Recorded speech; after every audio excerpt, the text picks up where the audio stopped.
And those 80 changed all the Africans into Phoenicians. And thus we are taught that the Africans of Cartagus were in fact Caucasians. It's all right when they taught me in school in Puerto Rico, I didn't know any difference. I was born in Ethiopia, grew up in Puerto Rico and the Virgin Islands, and Cuba and Brazil. So when they were teaching me that at the University of Puerto Rico, I knew no difference, and so it went down all right. But I accidentally went to Morocco, accidentally, and find that what I had been taught in school was nothing but a pack of lies. Because I then went into the temple, I then went into the museum and found that it was totally different. But then I went on to Italy, in the Medici Museum, the Museum of Alessandro de' Medici, only to find that Alessandro was an African born in Italy. And no one had told me up to then that there were Roman emperors from Africa, such as Honorius and Septimus Severus and his son Caracalla. No one had taken time to explain to me anything about the Greeks coming to Egypt and to Nubia and to Ethiopia, depending on who they were, to receive their earliest education, those who had not gone to a little colony, a little enclave in what was then called Lebus, now called Libya, to receive their first glimpse into education taught by Africans.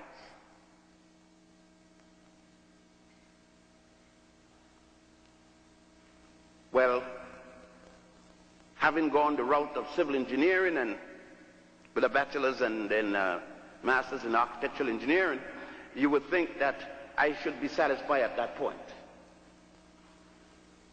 But I couldn't be satisfied because the fire had burnt. You see, I was the admirer of two particular people at that time.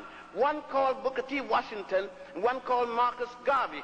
In the reverse, Garvey first and then Washington. Garvey because in my household, Garvey was the word next to the deity. And the relationship between Garvey and Booker T had become so close that I too followed the teachings and philosophical concept of the late Honorable Booker T. Washington. But within that philosophy was something else both men always taught: the integrity of the individual. And the integrity of the individual refused, in my case, to accept lies, such as Benny Goodman is the king of swing, and Duke Ellington must have been the emperor of swing. Chick Webb, having taught Gene Krupa, I was told that Gene Krupa is the best on the drum, but he went to Chick Webb to get to be the best on the drum. I don't know if you know Chick Webb, you know Ella Fitzgerald. Chick taught her. I just throw that in to show you that the lie doesn't stop in ancient time. It continues up to today as truth. And so in my further examination, I was dealing with 3.14. All of you here in engineering knows what it's supposed to symbolize. They say it's 5. And I was taught that it came from the Greeks. And you know, I believed it. What else could I do? The teacher told me.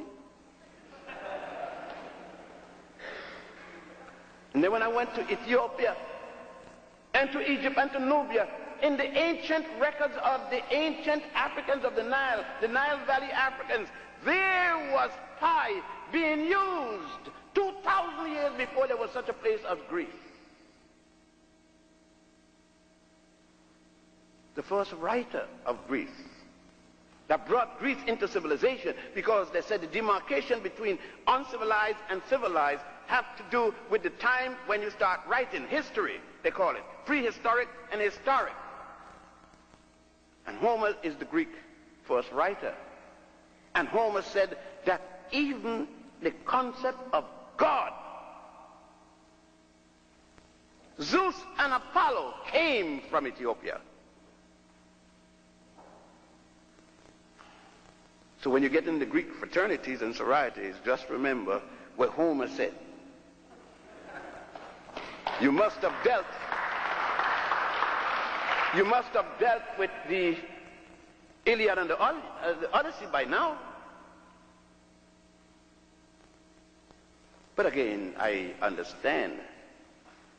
You see, you have been taught by Alex Haley and others that your history started in the slave trade. But they don't even tell you how the slave trade started. They blame you for enslaving yourself. They say your ancestors sold you out. Nice statement. So I asked the guy, what country, what was the name of the king? Oh, don't worry about that, they sold you out. As if I don't know that the slave trade started with the Pope of the Roman Catholic Church by the name of Martin V. And Reverend Bartolomeo de las Casas on the island of Hispaniola, now called Haiti and Santo Domingo. You see, nobody told you it's time to get sorry, to feel bad, when some Haitians were being slaughtered on the coast of Florida. That's what it is. If you send a people back to sea on the condition where they were, that's genocide. But you see, you didn't feel anything because you weren't taught to realize that the Haitians are your brothers and sisters, because you don't know that the first Africans to be brought in slavery was not taken from Africa, but from Spain and carried to Haiti, then called Hispaniola, in 1506, under the aegis of the Pope of the Roman Church and Bartolomeo de las Casas. But how did you get in Spain? That was 1506.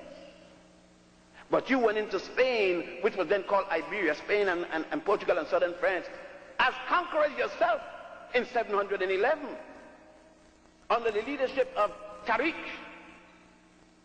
for whom the Rock of Gibraltar is now named Gibraltariq. Nothing in your education, because there's nothing in your textbooks about any of this. So you'll have to go to Spain. Luckily, at the University of Barcelona, where I attended for 2 years, there are these documents, and I had never known anything about them.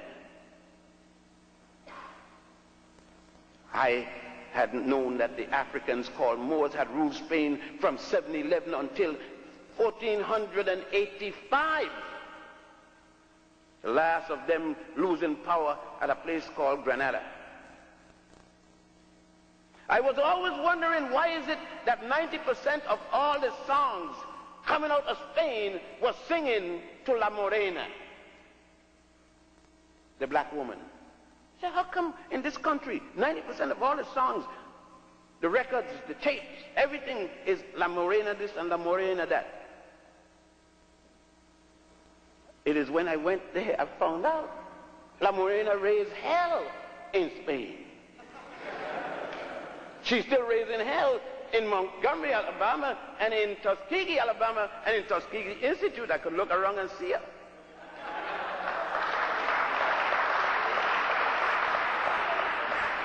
Of course, the first one of you threw a good baseball and a good basketball, forget that she could raise hell. You don't want her for a wife anymore. You hit the numbers, you don't want her for a wife. Some of you forget you look like your mama. Sorry, fellows. Try one, it may be good for your health. But we must go back and ask ourselves, why is this so? And I said to the students today at the high school, even the paper you write on,